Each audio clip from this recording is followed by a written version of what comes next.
Hi, everyone. Welcome to SBR Sports Picks. His name is Jimmy the Bag, or should we call him Mr. NHL? And my name is Peter Loshak. Some people call me Totals Loshak. This is the Loshak in the Bag show for a Wednesday, March 21st, 12 o'clock edition. Yesterday was an interesting day, but once again, slight positive day in NHL for both Jimmy the Bag and I. Very nicely done. I was talking about in our little Twitter video that, as far as I'm concerned, a positive day is mission accomplished. Although Jim has some legitimate gripes about what happened yesterday. I did see that, Jim. You had 2 half-point losses on totals in the NBA. I had a half point. I was on one of those with you. That is par for the course in sports betting, but always still frustrating when it happens, right, Jim? Frustrating when it happens, and the guys on the chat, and Nostra is one of those guys who does this, who are on the reverse puck lines, would have had an enormously successful day. Yeah. And I was beating myself up all night, and then this morning, walking to work, I realized that I might, if I knew I was going to take them on the puck line, reverse puck line, I might not make the play. Do you think that might get in the way of me actually making the play? Yeah, because listen, it's fear versus greed, right? The ultimate human, dichotomy. And the bigger of an underdog you are taking, the more greedy you're being, / the more fearful you're going to be. You know what I'm saying? So it's like, yeah. You know what I'm saying? So what I usually do is, I understand I have to make that decision too, Jim. And what I usually do is I'm like, listen, is this if I feel strong about a big underdog like that, I'm usually thinking they're not just going to win, they're going to win surprisingly handily. Like a big underdog like that, I don't really want to get lucky on. I just kind of want it to be like they just shouldn't have been a big underdog there. So I will usually take the reverse puck lines in baseball and in NHL. But once again, you are paying for that privilege. You know what I mean? So what you're betting into is volatility. You're saying the volatility is way higher to make up for that and to make it worth it. So for me, it's just a case by case basis. You know what I mean? You're right. But the Oilers, we were very high on. Yes. High on to the point where I would have been very comfortable doing it. And then I'm curious. What's the first comment? The first comment is Circe. Oh, yeah. Look, first comment from today. The best show on the freaking planet is about to start. Justin Circe, thank you so much. Thank you so much. Thank you so much. I love shit like that. All right, I'm going to stop freaking out about it. And the second comment? And the second comment is, let's all chip in to get Spidey a bed at Pete's Treehouse. Okay. From Twate Latte, yeah. Sure. Yeah, also, I love animals. We have Shatter McDabbin. Sounds like a guy who'd fit in nicely with us. Says, absolutely love the show. Been following for about a month. First time chatting. Oh, very nice. Let's get it. Shatter McDabbin. Shatter McDabbin. Sounds like he'll roll with us for sure. Yeah, listen, no matter who you are, even if you're really freaking Walters, anyone, no matter who you are, there's going to be close losses and there's going to be downs. So, you know what I mean? So my point is that just because we have a down day does not necessarily mean because of that it's not still the best freaking show on the planet, right? The down days are going to happen, right, Down Jim? days are going to happen, and I really felt like I had a down day coming in NHL last night, and it's funny to end up like 3/4 of a unit up and feel like a loss. So I guess we're moving in the right direction, but you are straight fire in NHL right I'm now. doing well, and look at my leans, right? I was sitting here, I like the over in the San Jose game. People on the comments were like, no, Peter, don't do it. Jim, you were like, I don't know what makes me feel nervous. Well, but I thought leans, Schneider would step up. I didn't. And you were right. Yeah. So Schneider, Lundqvist, these guys who we've seen play well throughout their careers are dropping the ball and should be faded. Yes. Yeah, so yesterday was a crazy day. And also, let's get to a comment that sums up one game yesterday. Where is it? It's, there you go, Paulie D. The Penguins are becoming a shit show. What do you think about that, Jim? Are they a shit show? It was a situation. So we saw the same thing with Mike Smith. And also, Matt Murray didn't play that bad. He started poorly. He did make 36 of 39 saves. But we saw this with Mike Smith. His first game, he played poorly. Then he played incredibly well, and then he shit the bed for the last 3 days. It's a tough time. It almost feels like goaltending is becoming as important as pitching in Major League Baseball. That the onus is on them. If they're going to not step up, then the whole team should be faded immediately. Here you go. Nate Dog 420 says, Loshak and the bag, bringing back the fun in sports. Sports used to be fun. and it's not anymore. And we're trying to bring that back. Just a little bit of, you know what I'm saying?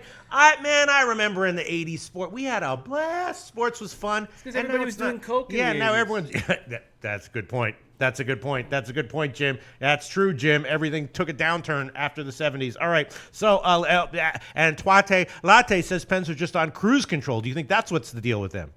No, I mean, that's what it looks like. So it's not like Twatty's wrong, but that is unacceptable in this dressing room, and it won't continue. And the question is, I mean, we're talking about the Pens right now. The question is, and Teddy B, man, I was thinking about you a ton last night.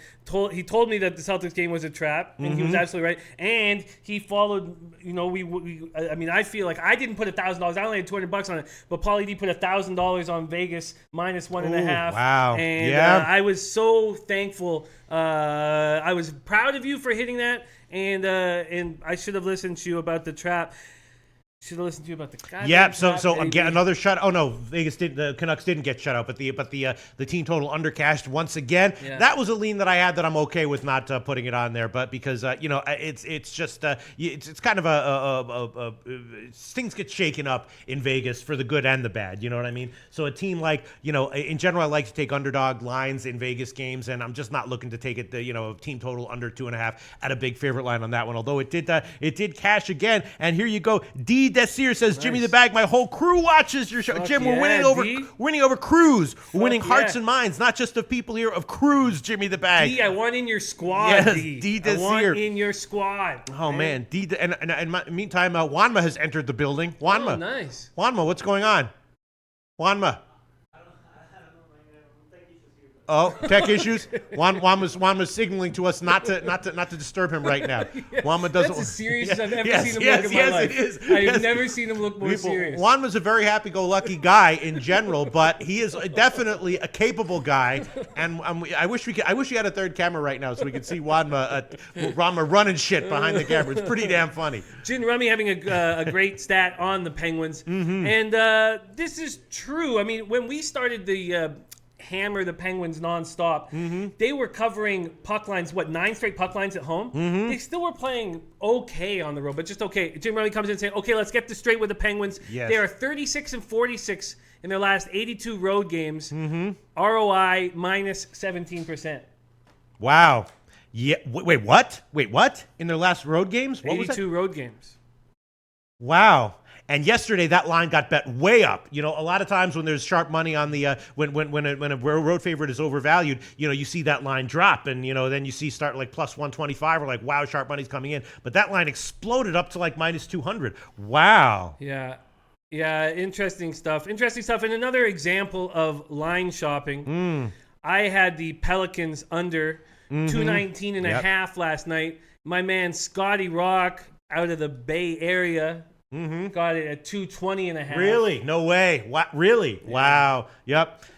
Line shopping matters. I mean, when we took it in the show, 219 and a half was the best line. So that line got bet up. These lines are often sharp. And Al Mack says, hearts and minds. Pete, are you in the CIA? Yes. As far as I'm concerned, everyone who's not a member of the low bag crew is a terrorist. Yes, absolutely. What's the definition of a terrorist? Someone who doesn't love this show.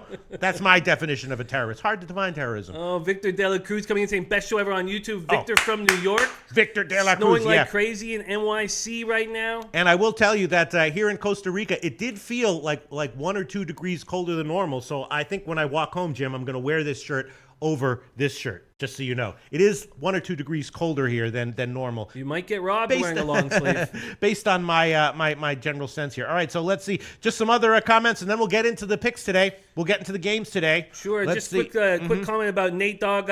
Nate Dogg asking about hoping to check me in Toronto. So it's this Saturday night. Sports Rage. Gabe Morency will be there as well. Saturday night. Shoeless Joe's on King Street. King and Duncan. 276 King Street West. 8 o'clock. We're going to be watching what is likely going to be Kansas versus Duke. That would be nice for me. Yes, I have Duke winning it all. Actually, what I really need is for Kentucky to go deep. Yes, that's what I really need. Hopefully that game will be on. The horses in the back. We can hammer some horses. We're going to get fucked up. It's going to be great fun. And here you go. DJ Big Boss says, "What up, Cappers? Shout out to all you listeners and the chat." DJ Big Boss, don't think I didn't catch it. I catch a lot in chat. DJ Big Boss yesterday said Mississippi State all day long. I don't know if you caught that, Jim. I caught that. Yes, DJ Big Boss. I caught that, and I did remember. DJ Big Boss says Mississippi State all day long. We didn't pay attention to the NIT games too much yesterday, but that was a great call. Great call. Also, yes. My man, Too Sharp to Be Square, Jemiah James was on Mississippi State all day. And I did not see that. Louisville was a pretty big favorite and got bet up, and I was just like, I'm passing on that game. So I'm not exactly sure what DJ Big Boss saw, but whatever he saw was absolutely dead on because they won as a big underdog easily. Jim Tobleson is sure that it's going to be Syracuse, though. Syracuse going to straight up beat Duke. Wait, Brian Watson saying other cappers copying you guys with Chat Talk live shows? Who? What cappers? Brian Wilson, name names. I want to know. I want to know who these bitches are. It's all good, man. They can't recreate Yeah, that's this. true. That's true. Well, they could try. They could try. All right. Okay. All right. Let's see. Let me just. Mutt Beast in Mutt Beast Way says, I had it. Really? Mutt Beast, for first-time viewers who might not know Mutt Beast, a man of few words, man of great mystery, just made a comment here that said, I had it, referring to one of the maybe 10 games that we were discussing in this show. Very nice. And based on the other comments, I'm assuming that might have been Mississippi State. But on whatever you had, Mutt Beast, congratulations. Whatever you had, Mutt Beast, congratulations. Yes. Okay. Let's see. What else do we have? What else do we have here going on here? Okay. All right. Okay. I'm throwing a little bit. Are other people trying to copy us and like get because if they sell themselves better, fuck it. Who cares? I'm happy to be me no matter what happens. Yes. All right, let's move on to NHL is first on the agenda, and we can throw that NHL record up there. Johan, you got that NHL record up there. You will notice, regular viewers of this show will notice that Jimmy's record is about 0.3 of a unit, even higher. Well, what? Go ahead. Yep, even higher than it was yesterday. Jim, off a slight winning day, had some. I can't remember what it was. It was one of those days with a ton of games and 10 games. 10 games, and we gave a ton of picks. And I said yesterday the main goal is just 8-1 days are great, but not necessarily to win every single just to come out positive units. And Jim did do that. I'm going to pull up the NHL sheet from yesterday. Johan, we don't have the record. Johan? Oh, there we go. There you go. Your regular viewers will notice Jim's record, 0.3 of a unit, even higher than it was yesterday. But you are climbing. I'm fast, climbing. man. I'm climbing. I got some ways to go before I'm up with you in the 40 and 50 units range. We'll see how it turns out. Things can go south. You're never as good as you are when the breaks are going your way, and you're never as bad as you are when the breaks are going against you. Yeah, I'd like to see some other capper give that kind of life wisdom in a live show, right? Look at that. I just reminded our viewers of that. I was pretty fortunate to come out above because 2 of the games I lost both plays. So down 4 units on 2 plays. What did we do well yesterday? We nailed the Colorado game. The Pittsburgh game was a big whiff.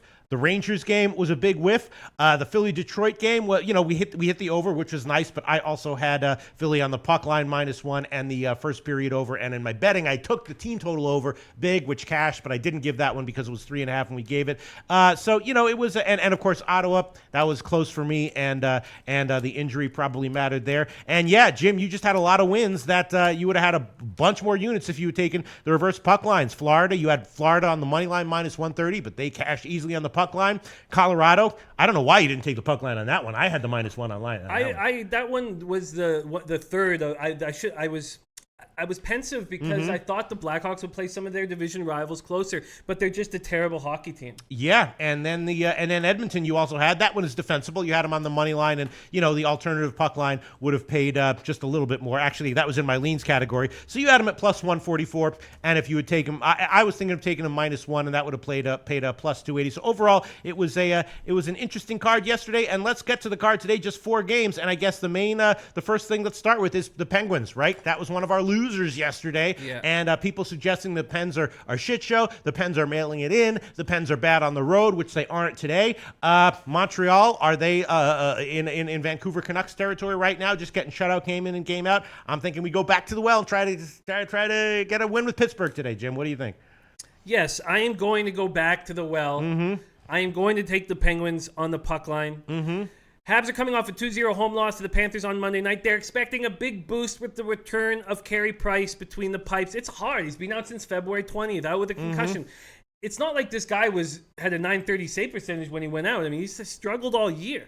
15, 22, 6, 2.94 goals against average, 904 save percentage. The Canadians continue to struggle with injuries. Pacioretty done for the year. Weber done for the year. Now, Danault and Galchenyuk are both questionable. Andrew Shaw out with an upper body injury. Canadians are just 9-23-4 on the road, 2-6-2 over their past 10. Penguins are on the second half of a back-to-back. Very disappointing 4-1 loss at the Islanders last night. Matt Murray came back after being out for 3 weeks, as we talked about. The Pens need to win tonight. Yeah. Pittsburgh's loss last night came on the night when the Capitals and Jackets won. The Flyers lost in the shootout. Now, the second-place Penguins are 4 points behind the first-place Caps and tied with the Jackets. Now, the Flyers are just one game back. I mean, this is tight. Penguins have a game in hand and own the tiebreaker against the Jackets and the Flyers. Pens are 26-8-1 at home. Max Smart says, I'm going to antagonize KJ. I hope you're all there to laugh at what I say. We're always there to laugh with you, Max, and your cock soup references. Alonzo Shiver says Pitt wins easy. Everyone's coming in saying they love the Pits. Rostradamus, Pitt owes us. Darryl Lyles, Pens should bounce back. Iometheus, Pens at home, always a great bet. Antoine Seymour, Pitt puck line again today. I like that they kept the Smith over Jari, but I'm not really confident with this Smith. He seems to let a bad goal in almost each game. I get that this would be a low-scoring affair because I don't trust this Habs offense, but... I was thinking about the under as well just because it's 6. Yeah, it's 6, which is a nice spot. But I'm not going to. I can't trust Carey Price, who hasn't been in the lineup, and when he was in the lineup, wasn't playing well. And if it was like a week out, I would say, that might be a nice break for him. But I think this was just a little bit too long.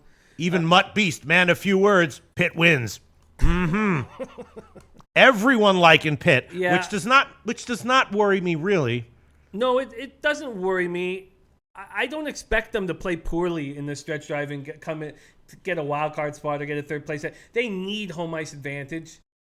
If they get in that first wild card spot, then they'll play likely the Capitals in the first round. You don't want to have to go through the Capitals in the first round. Kevy K says, let's review the goalies who were great coming back after several weeks injured. Schneider, Smith, ... They don't jump back into being shut down goalies like the Pens puck line. Kevy K jumping also into the on the Pens puck line bandwagon. Kevin K's absolutely right. He's absolutely right. The goalies who came back after several weeks did not look good. He's absolutely right. And so, I'm Pens win, but the line is way too high, says Justin Android. What would I get on the puck line right now? Well, let's see. I should know this because I did bet it. I bet it -1, but I did bet it on the morning on the morning line. And let's see. Right now, the puck line would be about plus 120 would be the best line we could give you, Jim. That's not great. I'm taking this one. I'm taking it. Pittsburgh, I'm taking it -1, which will be a decent sized favorite 9, but nothing too crazy. The best line for the money line will be at -230 to -232. That is at Pinnacle and Bet Online, and the best line for the puck line is at the Greek +120. I'm taking it. I'm taking the Pens -1. Yeah, Shatter McDabbin saying line is a little high on a back-to-back. It is a little high. But I will take it. Yeah, all right. Hey, is there a pen over there? Could I trouble you for a pen? Thank you so much, Johan. Thank you so much. Appreciate it. Oh, you can just chuck it over here. No need to. Oh, thank you very much. Oh, thank you so much, Johan. Joe D coming in saying Pitt will bounce back after poor showing last night. 8-1 in their last 9. There's a team with a winning percentage below 400. Wow. 74-27 in their last 101 home games versus a team with a road winning percentage of less than 400. Yeah. So let me just see. I'm giving it -232 and +120, so that comes out to -151. So if the Pens lose, I lose 1.5 units, which is fine. In this spot, I think it's okay. Cool. I'm taking it. And you're taking it as well? Yeah, I'm taking the puck line, right. -1.5, +120. +120. All right. And then I was also thinking maybe a shot with the under, maybe a shot with the Montreal team total under. What do you think? Do you trust Pitt's defense here? Do you think that... It's not Pitt's defense I'm worried about. I'm not certain that DeSmith... I think I'm happy that they kept him instead of Jari, even though Jari from British Columbia, guy I care about. But he's not been great. He seems to let a bad goal in each game. So no, I'd be a tiny bit concerned. I feel like the Pens, if the Pens cover this puck line, I feel it'll be like a 5-3 win. Okay, all right. The 2.5 for Montreal is just is -126, so that's certainly interesting. All right, let's see what else do we have here in the NHL. Well, all right, okay. Well, actually, all 4 games are interesting. Anaheim, Calgary, right? Anaheim off 3 straight home wins. Calgary absolutely been been pretty bad recently. Jim called that one a few weeks ago, saying just Calgary flat out sucks. Anaheim, what did you say? Anaheim, what did you say? Futures bet for the Stanley Cup. What did you say you liked them on? I have them to win the Western Conference and win the Stanley Cup. And the main reason is I think they play the Predators in the conference final. I've already got the Predators from the beginning of the year. I feel like the Ducks come out of the Pacific. They'll have to get through Vegas to do that, and I think that they can. So what is it? Anaheim, a no-brainer play here? Not a no-brainer play. Not a no-brainer play, but yes, I think they're the play. They're coming off a 4-2 home win over the who did they beat on Sunday? I have the Ducks here. I woke up too early this morning. Their 3rd straight win, 6 and 7 games at the Honda Center this month. Ducks moved into the 2nd wildcard playoff spot in the Western Conference and within striking distance of 3rd place in the Pacific Division. 15-14-7 on the road, 6-3-1 over their past 10. It's not as much that we're betting on the Ducks as we're going to continue fading the Flames. Coming off 5-2 road loss to Arizona, 5-2 on Monday night. They lost 4-0 to Vegas the night before. They have the one thing that makes me a tiny bit uncomfortable is they have been out shooting their opponents. So it's not like they're not trying anymore. They've outshot their opponents 9 straight games, 3-5-1 record during that span. Mike Smith has just looked bad. No other way to put it since coming back. In 5 games he's been back, he tossed a shutout in one of them. And he's a 3.68 goals against average, 872 save percentage since returning. Flames have not looked good at home all season long. They're 3-6-1 in their last 10. And for sure, I'm going to take the Ducks here. Yeah, so I guess Smith's either going to pitch another shutout or get lit up for the most part, right? So what about the Anaheim? I pounded the Anaheim team total over 2.5 and just at minus 115 right now at Pinnacle. What do you think about that? Over 2.5 and minus 115. I think that's an interesting spot. I just feel like the Ducks. These teams, I feel like in the last 10 games of the year, 15 games of the year, the teams that desperately need wins will tighten up defensively on the road, whereas they might not at home. And that gives me a little bit of concern. But yeah, I think that is a nice play. There's no doubt about it. I think that's a nice play. Seems like everybody here is on the Ducks. Yeah. I mean, this is also like when I came in today, I was like, there's no way. I was like, the only question is how strong Jim is going to be on the Ducks, and my assumption is that most of the viewers will be on the Ducks as well. Yeah, and it's. I mean, is this a trap? No, Roaster Dom is calling it low hanging duck. I think what we're doing is we see in the NHL and in the NBA, although we've been doing much better at it in the NHL, is when a team is down, you put your foot on their throat and you fade them. Yeah. And we've been very successful doing that. So all right. That's the play here. I'm going to take the Anaheim team total over 2.5 minus 115. Jim, you want Anaheim on the money line, right? I do. All right. That's going to be a minus 105. Minus 105. I did hit that one as a small dog as soon as that line came out. And then what do you think about the total? Someone I forgot who said that he's going to hit every total on today's card, which makes some sense to me. It's a very low total, right? It's 5.5. The under is in the minus 130s. And as you said, Smith has not been playing well. You think a shot with the over might be warranted here, Jim? I'm concerned about this total because I can't trust the Flames offense. We have Andrew McInnes of the Ice Guys joining us, so maybe he can come in and give us a hand with some of these spots. But certainly, I can't trust the Flames offense. I find this total very difficult, and I'm staying off of it. I think that the Ducks will tighten up defensively on the road, and I can't trust the Flames offense. So in saying that, it sounds like I'm leaning towards the under.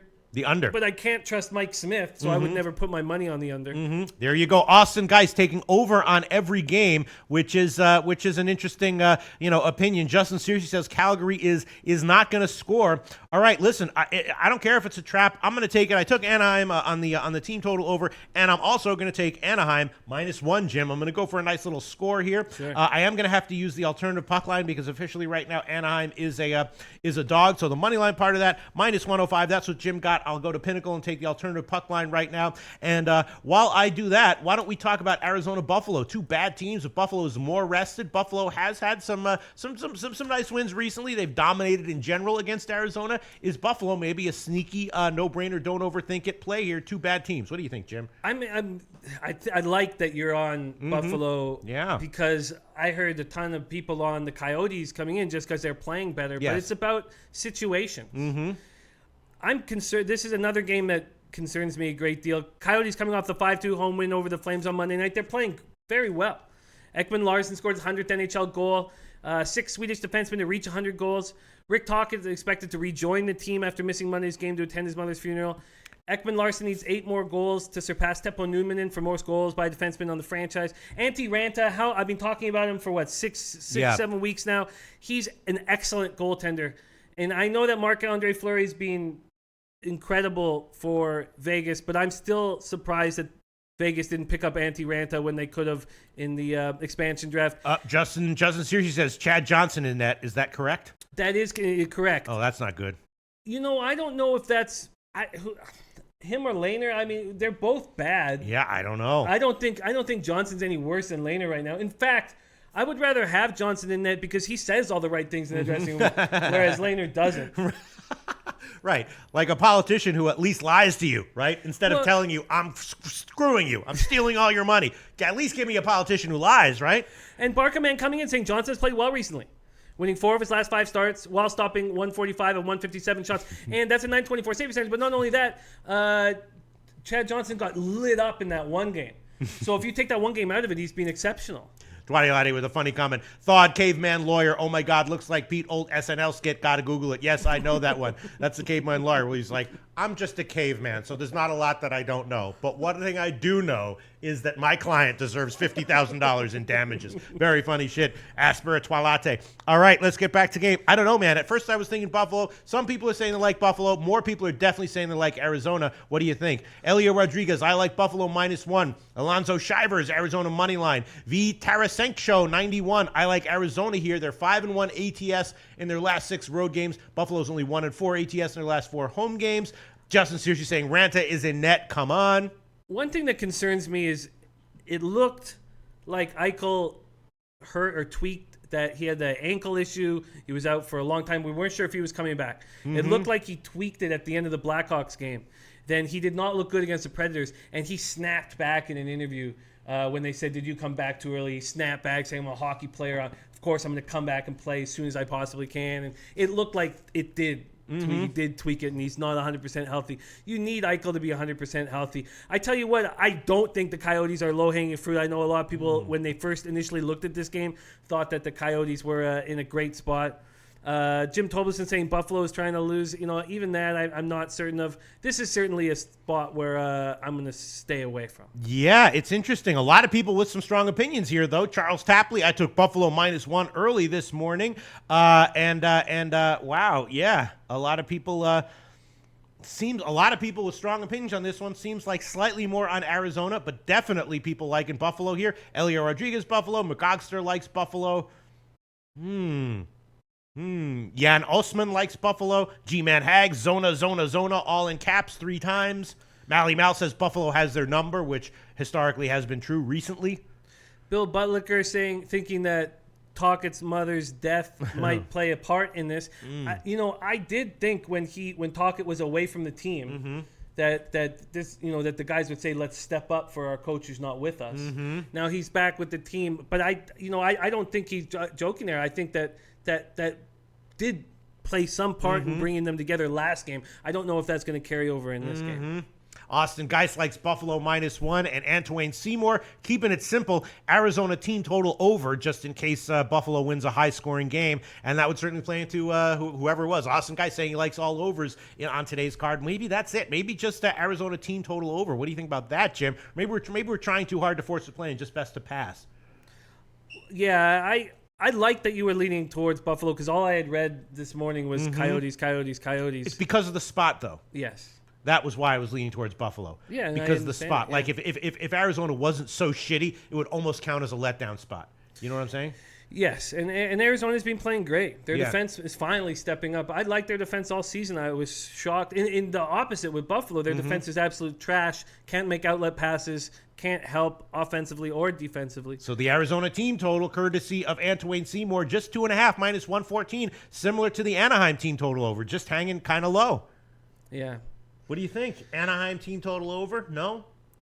Yeah, I do. I think that is a play that makes sense. I'm curious to see I expect the Flames to have some sort of a bounce back after how bad they played on those in that back-to-back in the desert. So I expect them to step out. I'm comfortable where I stand with the Ducks money line. And No, I was talking about Arizona. I was talking about the Arizona team total. Okay, yeah. I was just similar to the Similar to, Arizona. I feel you. Similar line and similar situation maybe. Yeah, no, I know it's hard to trust Chris Johnson. This is a stay-away game for me. I can understand both sides. And T-Money, let's wrap it up this game with this comment. T-Money says, I wouldn't bet Buffalo with the bags money. LOL. Okay, Sounds like he doesn't like me. And Richie Incognito, no, it sounds like he does like you. It's just that he doesn't want you to lose your money either. And here, McGogster, also, Arizona team total over. All right, maybe that might be the best way to take it, and Richie Incognito officially passing. All right, let's move on to the fourth game. Another interesting one, Boston and St. Louis. St. Louis, of course, the shakeup on the top line has really paid dividends, and when that started, the first game it happened, I said to you, Jim, I was like, I think this might be for real, and I have been mostly taking St. Louis overs and team total overs and stuff like that since that happened, and I've had some success with it. Tarasenko might be out, though, right? He is going to be out. He is out. Okay, so that's not too great. Tuukka Rask, though, has not been playing well. No. What do you think about this game? Well, I do agree with you. You were right. You were ahead of the market, definitely, with that St. Louis thinking that overs were going to come. I really believe that the Blues had an addition by subtraction, getting Bouwmeester out of the lineup because he was just banged up. It's not that he's a terrible defenseman, although I've never been a big fan of his, but he was just so banged up. It was hurting them having him on the ice. Bruins have just looked sloppy. There's no question about it, and there's reasons why. It's all these injuries. I mean, if you look at Bergeron, Nash, DeBrusk, Backus, they're your defensive forwards. McAvoy and Chara out there's your best two defensemen, arguably. You know, especially, I'm absolutely enamored with McAvoy. I think he's an absolute beast. Bruins are coming off a 5-4 overtime loss at home to Columbus on Monday night. Reading out all these things makes me want to take the Blues, regardless of Tarasenko being available. The highlight for Boston in that 5-4 overtime loss, which we were on, we had Columbus, was the play of Ryan Donato, second-round pick, 2014 draft, making his NHL debut one day after he left Harvard University following his junior season. Added excitement to the dressing room, goal and 2 assists. But these injuries are huge. Bruins are 20-10-4 on the road, 7-2-1 over the past 10.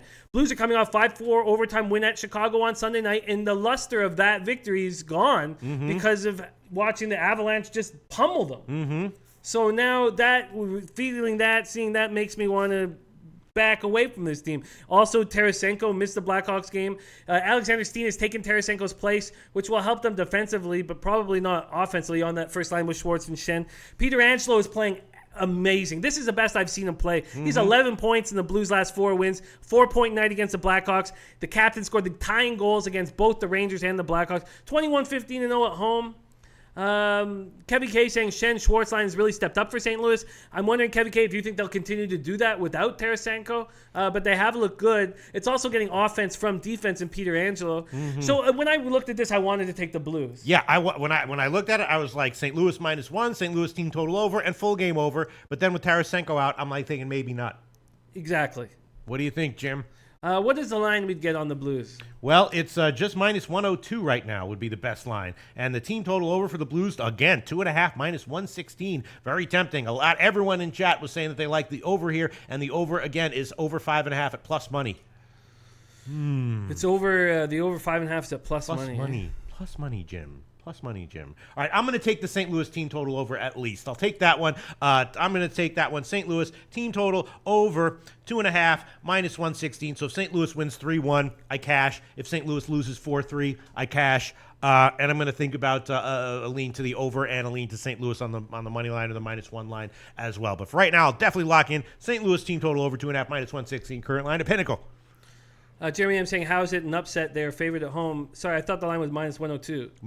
It's about even. It's about even. I'm going to take the over 5.5. Okay. On the plus line. All right, Jim's going to take over 5.5. Let's line shop to find him the best current line, which will be plus 115 at the Greek. We're going to give you 5.5 plus 115 at the Greek. And I think I'm just going to stick at that. My man Trevor Holt saying over Jimbo, and he's saying the Blues aren't worth it. And I really would like to. I'm wondering what Andrew McKinnis thinks on this spot. I would like to take the Blues. I think they're the spot here. I know the Bruins have a ton of heart. I'm just going to stick with the over 5.5. I like that plus line, and that's it. Yeah, that is. You think that Boston should be able, with all their injuries, should be able to score on Jake Allen? Yes. Yes? Yeah. All right, maybe I'll go on that one with you too. Let me just think for a second. Okay, I will go on that one with you as well. I'll take the over right now. Over 5.5 plus 115. And I have the St. Louis team total over 2.5 minus 116. And the Boston team total over is interesting as well. That's just 2.5 minus 120. But that's it for NHL. Jim has given Pittsburgh puck line plus 120, Anaheim money line minus 105, and the St. Louis game over 5.5 plus 115. I gave Pitt minus 1, Anaheim team total over 2.5, Anaheim minus 1, St. Louis game over 5.5 plus 115, and the St. Louis team total over 2.5 minus 116. And that's it for NHL, right, Jim? That's it for NHL, yeah. All right, let's move on to college basketball. Of course, this is the one sport where our records are both undeniably shitty. Yet another reason why I think this show is good is because we do always show our shitty records, and we're going to do that once again right now. Let's show this shitty records right now. College basketball, there you go. Look at that. Jim and I'm proud to say that my ROI, despite our units being almost equal, my ROI is about half as shitty as Jim's, which is kind of nice. But there you go. But in March, things have been going pretty well, right? Yeah, I've been doing recently well, and of course, my leans in college basketball are about up 25 units in general. And I do share my leans in these shows. There is one play that I pounded on the overnight line, and that is the North Texas Jacksonville State over. I hit it at 138. It's now up to 138.5 or 139. Not exactly sure why this total is where it is. I'm sure there's a reason. Again, I love the over in the North Texas Mercer game, and that one went soaring over. And I think I'm going to do the same thing here. I'm going to take the full game over and the first half over. Again, not totally 100% sure why the total is as low as it is, but I'll take it, and I'll take it first half and full game over. First half over is just 64.5 minus 110, 64.5 minus 110, and the full game I got 138, but I'm gonna have to give 138.5 right now, and let me find out what that one is. 138.5 minus 110. That's the best line at a bunch of places, and yeah, I'll take that one. That was the one play that I definitely wanted to give. Western Kentucky, Oklahoma State is an interesting game. Of course, we all had Western Kentucky plus the points against USC, and I also gave Stanford plus the points against Oklahoma State, if you remember that one, Jim, and the under on that one, and those were all cashers. Here, Oklahoma State, I know they have two senior guards who are looking to extend their careers and stuff, but unless someone's out for Western Kentucky, I'm not totally understanding the line move. It's now up to a 5.5 or 6, and I'm thinking that Oklahoma State probably pulls out the win, but Western Kentucky's going to fight them to the end. Unless someone's out for Western Kentucky, I'm not understanding this line move, Jim. Yeah, Sandercock saying fade Western Kentucky. Fade but them, then okay. Trevor Holt with you on the North Texas over. It's the only thing that he likes. That's the only thing that I was sure I wanted to give in this one. I was thinking, maybe first half under in the Oklahoma State game, maybe Western Kentucky if the points get higher. The Utah St. Mary's game in a regular season game would have under written all over it, but I'm not sure about that here, so I'm going to pass on that one. The only other thing I was maybe thinking about was the first half under in the Western Kentucky Oklahoma State game. And you know what? Let me think about that for a second. I will give that one. I'll throw that one on there as well. The Oklahoma State first half under. I don't like that one nearly as much as the other one, but I'll throw that one on there. 70.5 minus 105. That is the current line at Bookmaker. I'm adding that one on there as well. Western Kentucky, Oklahoma State first half under 70.5 minus 105. Jimmy the bag. Interesting. Sorry. It's okay, Jim. Some NHL going on. Whatever it is, we forgive you. Thank you. Yes. Andrew McKinnis making I questioned one of his thoughts on Carey Price. He likes the under in the Habs Penguins game, and he's come back with a strong point because he thinks that Price is going to come back and play well. And I was like, well, why? He's been bad all year. But he says two things that make sense. Historically, he's been huge coming off of injuries.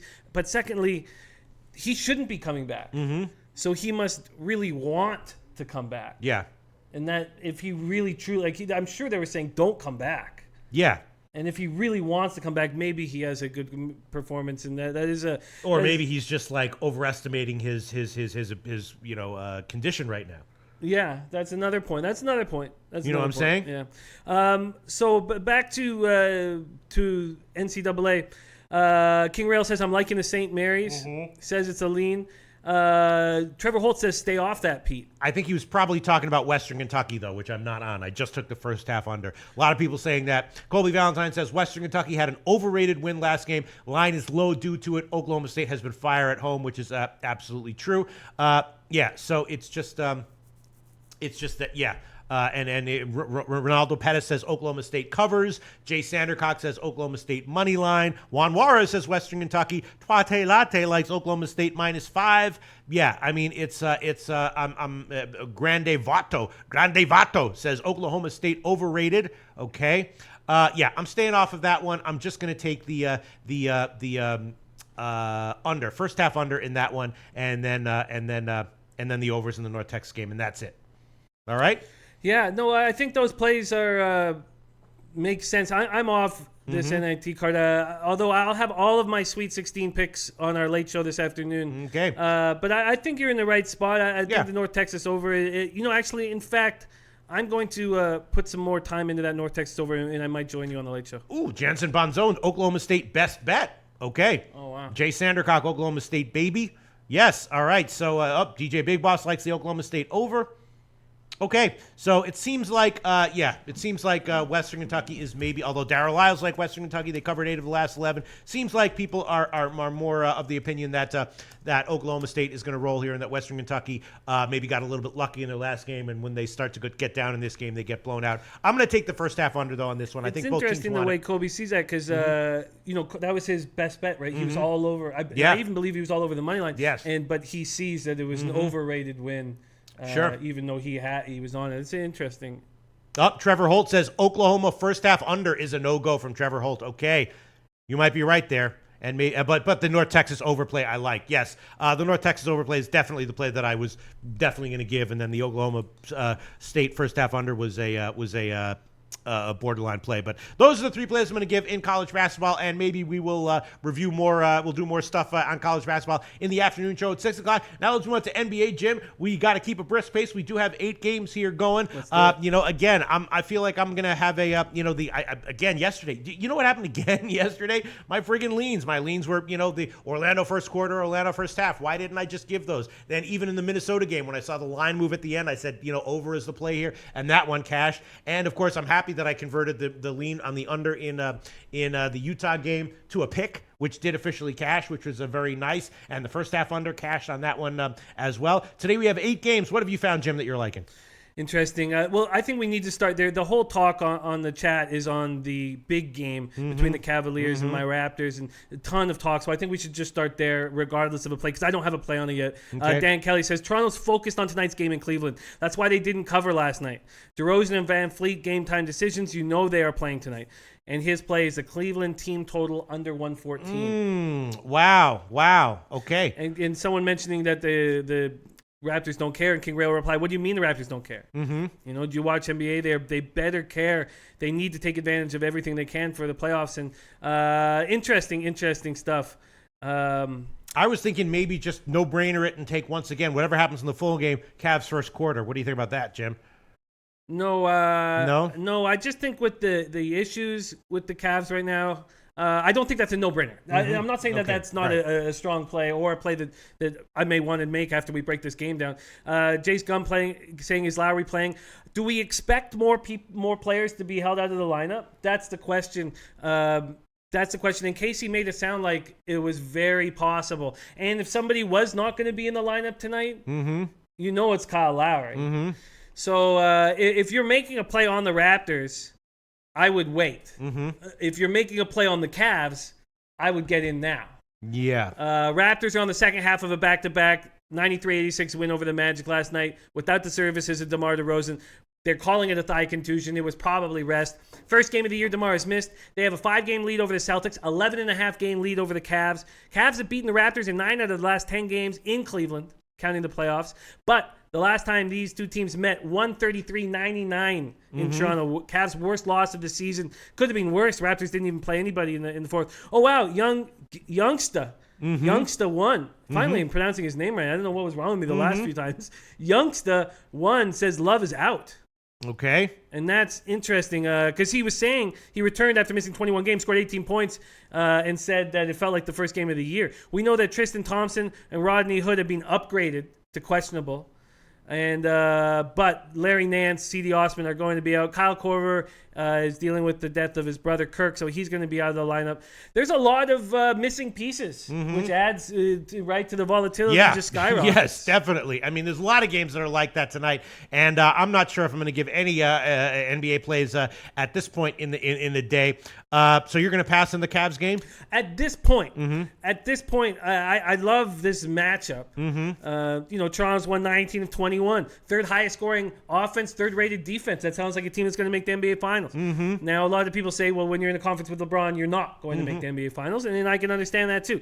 I'm going to take some time here. Let's see what people have to say. TT says Cavs money line. They're motivated because their coach is having these health issues, going to be gone for a week. Says they're all going to rally around LeBron, and Love is back making shots. And then seriously saying, is Love really out? Because I did not read that Love was out. So let's get some more information on that. Yeah. I did not expect Love to be out. And here we go once again. Mutt Beast, man of few words. I hope that the chat is visible for this video so you can see it for yourself. As soon as we ended the college basketball segment, as soon as we started the NBA segment, Mutt Beast commented, "NBA sucks," all lowercase. I agree with you, Mutt Beast. This card certainly sucks, and my long-term record in NBA certainly sucks. I'm seeing a lot of games that just have me scratching my head.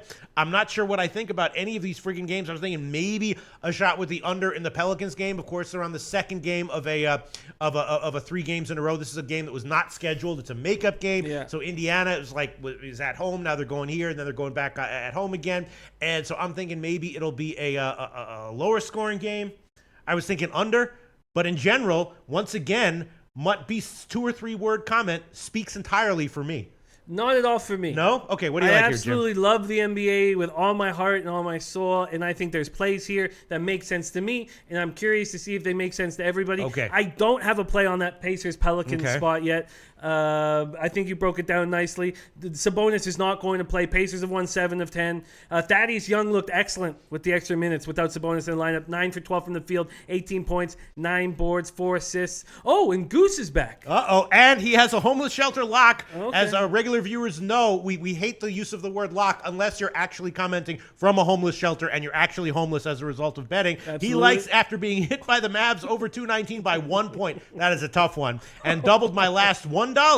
I'll be letting it ride on the homeless shelter lock of the day. Hornets minus 1.5 for $2. Fuck yeah, all love. Homeless shelter lock of the day on the Hornets. Well, that's interesting. Obviously, the Nets have been the Nets are playing to win still, and they've been covering and they've been scoring. I don't like the Hornets. No, okay. No. Tell us I why, love Jim. Goose. Right. I love Goose. I think the Hornets are a bad basketball team that aren't trying, and Kemba Walker is certainly not trying. If anybody is not trying, it's Kemba. Hornets are 7.5 games out. Now they've given up. Kemba scored 24 points in their loss to Philly on Monday, but it went 1 for 9 from three-point range. Hornets shot 27.3% from 3. And this is not a team that I think will pick it up. We know that they're dealing with Batum's Achilles injury. Michael Carter-Williams done for the year. Cody Zeller questionable. Cody Zeller is important because Dwight is an easy matchup at times, and you want to be able to mix another player in to kind of keep the other coach or the other team guessing a bit. Kemba's averaging 18.2 points on 40.3. Scotty Rock saying Nets win by 10. I don't know if they smashed the Hornets, but the only bright spot for the Hornets is being Willie Hernangomez after bitching and whining and complaining. At least he's stepping up a bit. Scored 17 points, 6 for 11 shooting in 20 minutes. Only grabbed 3 rebounds. That's always been his problem. He's not a man in the paint. Goose getting slammed here. TT says Nets going to win in a blowout. Scotty Rock Forever says Nets win by 10. McGogster says, I don't like that play, Goose. Youngstar says Brooklyn the play. Brovada says sounds like the Nets in the play. And then Bill Buttlicker wraps it up with, I'm still trying to figure out whose picks are worse, Goose or Molecular Ninja. Wow. Well, Jan Osman is down with Goose. Okay. Nets did not look very good in that 118-115 win at home over Memphis. second win in a row. They have not had a 3-game winning streak all season long, but they did look good in the fourth quarter. They outscored them 31-20. When I mean they're a bad team, that's coming after limiting the Mavericks to 17 points in the fourth quarter on Saturday. Brooklyn's last 2 games coincide, we've talked about it for the last few days, with returning Rondé Hollis-Jefferson to the starting power forward spot, moving DeMarre Carroll down to the small forward spot. Carroll totaled 18.6 boards after getting 19 and 12 on Saturday. Hollis-Jefferson, another double-double, 16 and 12. Alan Crabb led the Nets with 22 points after his illness. Yes, I am on the Nets. Really? Yeah, full going game. Directly against Goose. It's not what I want to do. But I mean, most of the commenters, informed and uninformed alike, are in agreement with you here, Jim. The best line right now, although it's interesting. See, I was thinking the same thing. Didn't Brooklyn open as like a 1-point favorite? Let me. I think they did. They're now a dog. Money's coming in on Charlotte, I think. I think you're right. Yeah. Well, they opened as a 1-point dog. No, I have them here. My Pinnacle opener was +1. Pinnacle opener was +1, but then very quickly, as you can see at SBR Odds, you can easily see the line histories here by just clicking on the box. As you can see here, yes, early money came in on Brooklyn, pushing them to a favorite. Now money came in on Charlotte. Is that a because of someone's out, or is just that sharp money? Because Brooklyn was -1 when I analyzed this game, and now they're +1.5. Interesting. Yeah. Let me just do a last check, see if there's anything going on that I don't know about. Do you want this one, Jim, or you want to hold off on it? No, I'm going to fade the Hornets. Mm-hmm. I find that Kemba Walker picks and chooses when he cares about basketball. This certainly feels like a spot where he's not going to care. The Nets are going to care a great deal. Mm-hmm. The Nets want to win 3 games in a row. The Nets care. And Hollis-Jefferson's back in that starting power forward spot. I'm a big Hollis-Jefferson fan. I know why other teams won. Molly Mall saying yes. The Nets did open as a fave. TT says Hornets don't match up well against Brooklyn. Joe Anthony says Dinwiddie can beat Hornets alone. Yeah, I Goose says thanks, everyone. Oh, did he really? Yeah. Oh, Goose, my man. Yeah. Goose, we love you, man. We want you out of that shelter. We just don't know if the Hornets is the way to get out. Jared Schrader, I think Brooklyn is the play. Everyone liking Brooklyn here. Yeah, I'm on Brooklyn. Wow. Even Tomarino Tomor, a man who's very measured and august and, doesn't get involved in the shenanigans too much, doesn't post stupid juvenile shit, says, I lean Nets. Batum out. I don't see enough value to bet the game. Okay. But still, a measured response and analysis from Tomarino Tomor, also leaning Nets. Interesting. Yeah. King Rail, I'm loving the Nets. With Hollis back, they look great. Yeah. Yeah. What is the total? Do you have any? Only one person who is liking Hornets is there's one guy. Where is that guy? Only one guy liking Hornets. Can't find it. Where the hell is it? It's impossible. I'm finding there's a sea of Nets comments. I can't even friggin' find the one guy who said that he likes the Hornets here. Oh, Goose said that his homeless bud told him that Kemba was going to play better. All right, Goose just fucking out. This is a serious sports handicapping show here. Let's just keep that in mind, everyone. All right, what else do we want to? Do you want to take this one, Jim? Nets +1.5. Yes, I do. Okay, Nets +1.5, -107. I don't think I'm going to bother with the point. What is it not worth it? Is there a money line that can I get? There is a money. I'm sure it'll be like +108 or something, +105.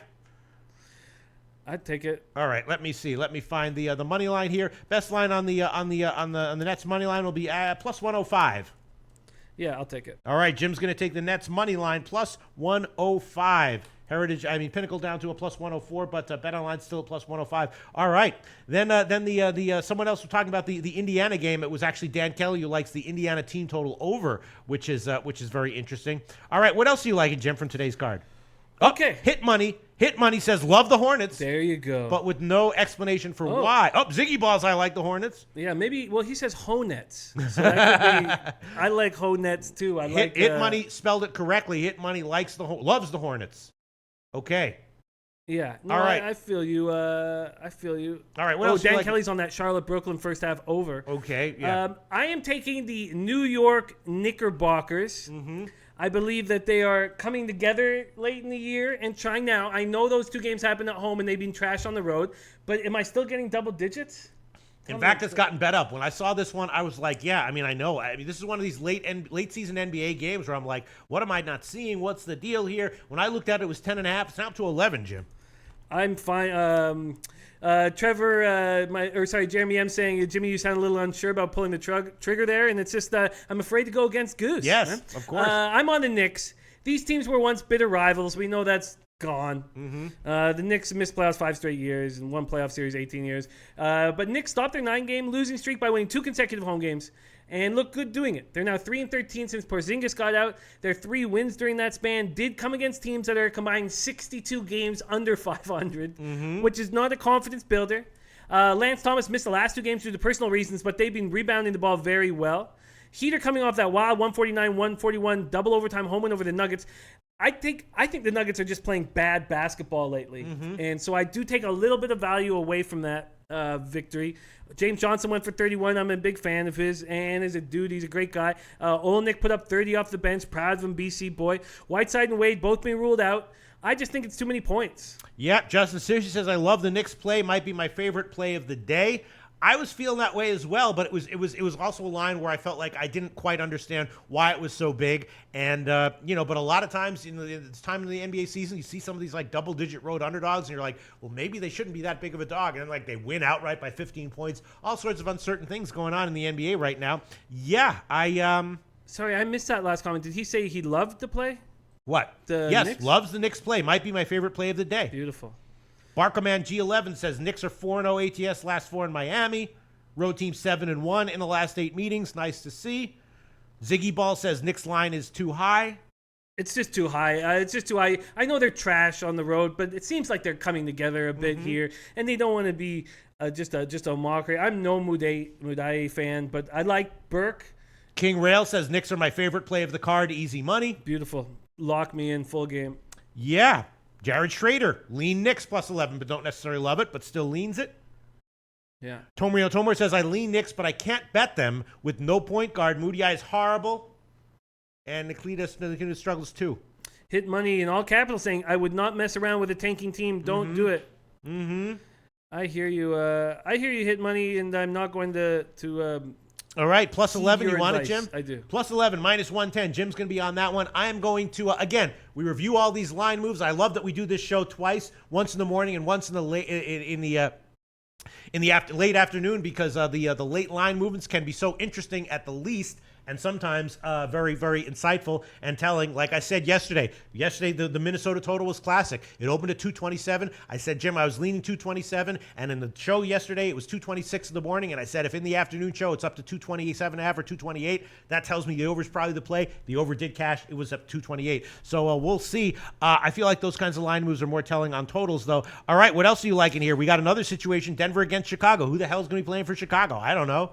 Yeah, we don't know. Although somebody did mention that they think they do know that a couple of the big 3 will be playing. I went into this capping still thinking that Chicago's playing well at home. But, man, Nuggets coming off that double overtime game, they're just playing bad. Comes on the heels of losing to the Grizzlies. Nuggets won the only meeting between these two teams, 111-110. Gary Harris is the only Nugget on the injury report, but man, he might be their most important player. Paul Millsap does not look like the same player. He's come back last 5 games, averaging 10 points, 6.6 boards. That's with 45 minutes of playing time in that double overtime game. He's hit 3 of 13 from 3. He's not playing well. Shatter McDabbin says under in Denver, Chicago, and that's what I'm thinking. I'm thinking we take the under here. Nuggets are 11-23 on the road. Bulls coming off their 2nd consecutive loss, bad, 110-92 in New York on Monday night. They've been playing without their big 3 of Markkanen, LaVine, and Dunn. Markkanen and LaVine have been practicing in non-contact, the non-contact parts of the practice, so they could be in. They're questionable to go tonight, and I hope they do if you're going to back them, because the starting 5 of Payne at point, Holiday at shooting guard, Valentine at shooting forward, Zipser at power forward, and Felicio at center is just terrible. Payne and Holiday backcourt went 2 for 18 from the field, 0 for 10 from 3 versus the Knicks. Mally Mal says Bulls are a walking tank. Yeah, that's true. But if they start to play the guy, if Dunn and the other guys are in, then for that game they're not, right, Jim? Yeah, and he says Bulls are a walking tank. Denver tank on the road. I mean, these are 2 teams playing bad. Ziggy Ball says I wouldn't take Denver -9, but lean Nuggets. Bill Butler saying that LaVine's out. Okay. Denver need a win, but might not cover 9, says Youngsta. And Chicago with injuries issues, also low full game if you catch it at 222. I agree. I think the under is the play, and I'm going to take it. I was actually thinking that as well. Let me see. Yep. Yeah. There you go. Under question mark. Who's going to be playing for Chicago? Yeah. You think that the under might be a play here, Jim? I do. I'm taking a full game. All right. Let's see. I know it went down from the opening line. Let me see where it is right now. The Chicago game. Yeah. It's now down to 218 or 218.5. Heritage appears to still have 219. So that's nice. We can give you 219 minus 110, Jim. I'll take it. All right. I hope I'm not jinxing this, but I'll go on that one with you as well. 219 minus 110. I'm going to go on you with that one as well. That was a lean of mine as well. Under 219 minus 110. My note to myself on this game was just don't make a play until you know who's in for the Bulls. But even if we know Levine's out. Right? We know that Levine's out. So that's nice. All right. 219 minus 110 on the under. Jim and I are both on that one. What else are you liking, Jim? Well, I like the under in Wizards Spurs. Tomor has come in saying that Spurs -5 is the best spot on the card. And I can see that. Mm-hmm. I can see that. Carlos Peroj, our man, we love. Markkanen ruled out already. Markkanen ruled out. Yes. Oh, and Levine are both out 100%. Okay, that's great. Okay. That's great. Carlos not bringing up his nuts again and just saying that you can't ask two bad teams to do good things. Mm-hmm. It's an interesting point. Wizards Spurs. Wizards well rested, coming off a 109-102 home win over the Pacers on Saturday night. They begin play in 4th place in the Eastern Conference, half game behind 3rd place Cleveland.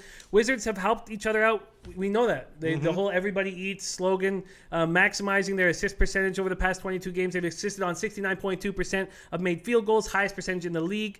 Washington averaging 28.5 assists per game since January 27th, most in the league. 20 and 15 on the road. They've been very impressive. Youngster saying Spurs now -5.5 after Tomor's thing. Spurs are coming off 4th straight win, 89-75. They didn't look great, but they put it together in the 4th quarter, as they often do. LaMarcus Aldridge had another monster night. 19 of his 33 points in the final quarter, 7 for 10 field in the 4th, 5 for 5 from the free throw line, 6 boards, 1 steal, 1 block in the final quarter.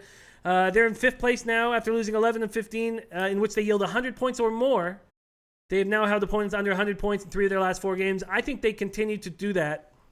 And I'm going to take the under in this game. Okay, you know what else I'm going to do? I'm going to double up on that. I'm liking the Chicago game more and more. I'm going to take the first half under 111.5 minus 110. That's the current line at oh no, it's just that's a stale line. All right, 111 under 111 minus 110 in the first half under in the Bulls game. All right, so you want the under in the Washington San Antonio game, Jim?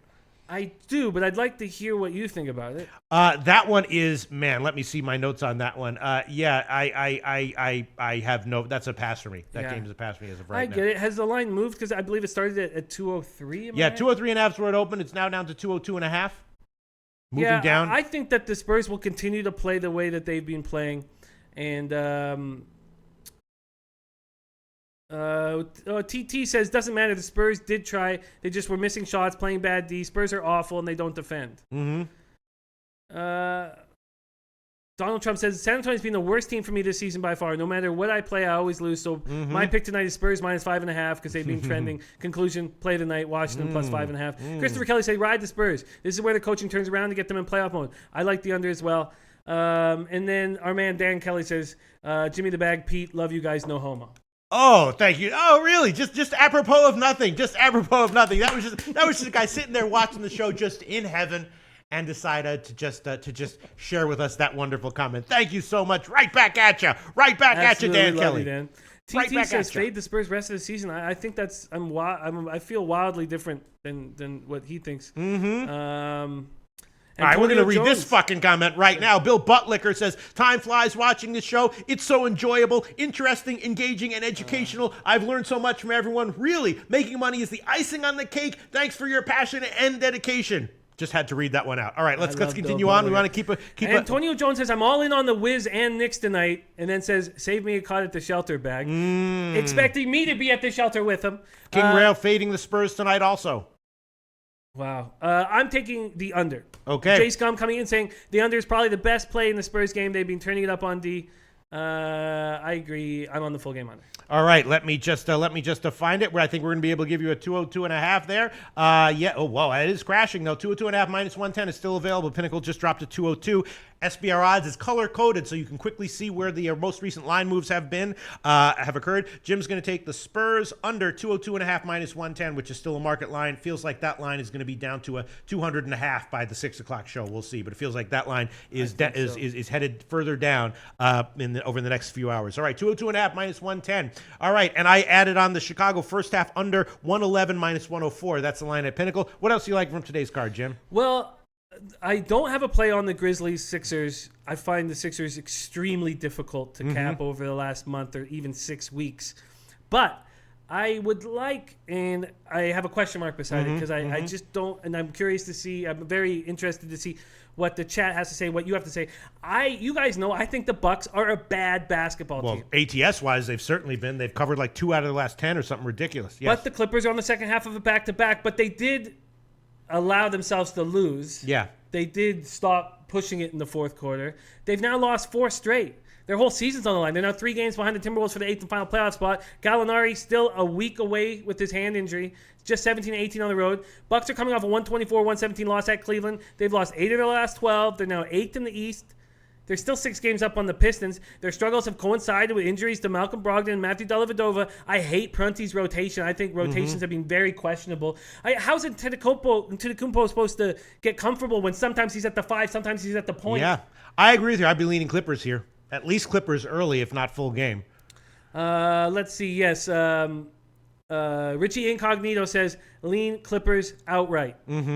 Molly Mall saying under. Youngsta says Bucks will cover.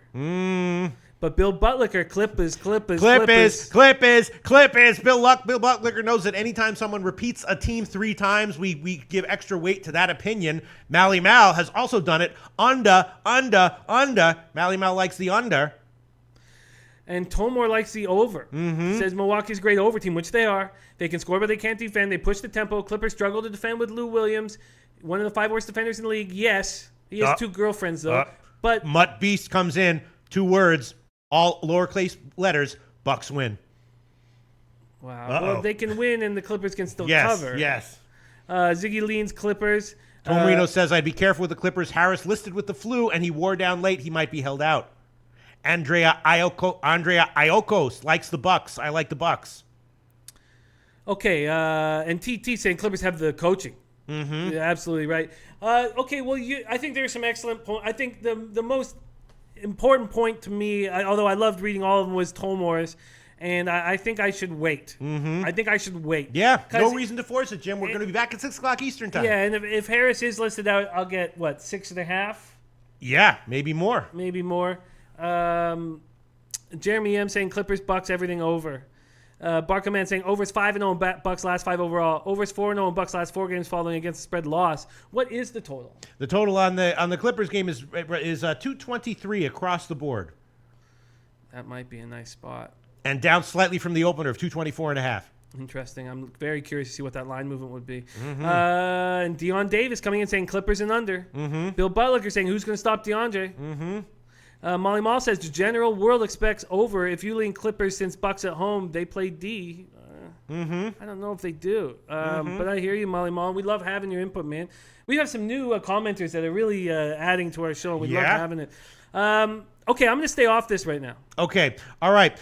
Let's go quickly back to the Indiana-New Orleans game because something's just telling me this is going to be in my leans column if I don't give it as a pick, and if it cashes, I'm going to be angry at myself. I'm liking the under on this one. I'm going to take the New Orleans-Indiana game under 219.5 minus 110. That is the current line at Bookmaker and the Greek and a few other places. Appears to be headed on its way down. So I'm adding that one as an official pick as well. Jim, we should wrap it up relatively soon. What else are you liking? What other picks you want to give? I think that's a good play, and I know why I'm not taking it. It's because I lost last night by a half fucking point. Yeah. But they said, Anthony Davis said that they're going to try to play him 32 minutes or less.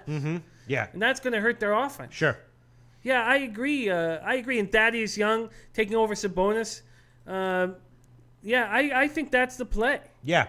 And I'm also going to take the first half under on that one as well. I'm going to double up New Orleans first half under, which will be 112.5 minus 110. 112.5 minus 110. First half under 112.5 minus 110. Doubling up on that one. I think it's a solid play. Could be wrong, but I'm going to take it, and those would be leans if I didn't give them as picks. So, I'm going to go with it. So all right. Dan Kelly coming in talking about the situation the Pelicans are in with the rare back-to-back at home, fifth game in 6 I know he nights. likes overs on this one. Yeah. He does? Yeah, Okay. I know. Okay. I know. And so he thinks because of being tired, there's going to be sloppy perimeter defense. You might be correct there, Dan Kelly. Yes, but I'm going to take unders here. Indiana's been playing exactly every other week for over 2 weeks. Or every other night, every other night for over 2 weeks, and that will continue for another week. Tonight's road game shoehorned into what was a 3-game homestand. Yeah. Tonight, I'm on Pacers team total over. Yeah. Jeremy M saying Pacers, Pelicans under 219, get it now. Opposite stuff from these guys. Very, very interesting. I'm going to stay off of it at this point. Yeah, I mean, we'll see. Again, I might change my mind and pull it back. I feel like the line is more likely to go down than over. Definitely, though, Jim, if we come back here at 6 o'clock and all of a sudden we're seeing a 220.5 sitting there, I'm probably going to be taking the over and taking it back. But okay. I agree. And All then right. the only other games, the Grizzlies, Sixers, I don't have a play on it. Memphis is just a bad team, and we don't they pulled Tyreek Evans from the lineup right before the game, trying to lose to Brooklyn. Yeah. And so how can you? I mean, I guess you should expect them to keep doing that. Ben Simmons was an absolute beast in his last game, and the Sixers are 9 games over 500, a league high or a season high. Ben Simmons did something that no rookie's ever done since the turnover became an official stat in 77-78 last game. 11 points, 12 rebounds, 15 assists, 3 steals, and 0 turnovers. He's playing very well. Sure. But the line was just so high. Yeah, it's 12 or 12.5, right where it opened. Yeah, let's see. Jace Gunn was on the Memphis under. Molly Mall says Philly's first quarter low-hanging fruit. I mean, that's been the case for a year and a half now, or 2 years now, Jim. An old Carlos Cheesy Balls saying Philly first quarter. Dave L.A. saying Sixers first quarter. And then Ziggy comes in and says lean Grizzlies. All right, well, should we wrap this up, Jim? Are there any other picks you want to give? No, let's All wrap right, it so up. let's review the NBA picks. Jim has given Spurs under 202.5, Knicks plus 11, Nets money line plus 105, and the Bulls game under 219. And that's it for Jim. I have given the Bulls game under 219, New Orleans first half under 112.5, and the full game under 219.5. Also, the Bulls game first half under 111, and the full game under 219. And that's it for me in terms of as far as the NBA is concerned. And it'll be very interesting to see where all these lines have moved. We review all the line movements today at 6 o'clock Eastern time. Thanks so much. We'll see you at 6 o'clock.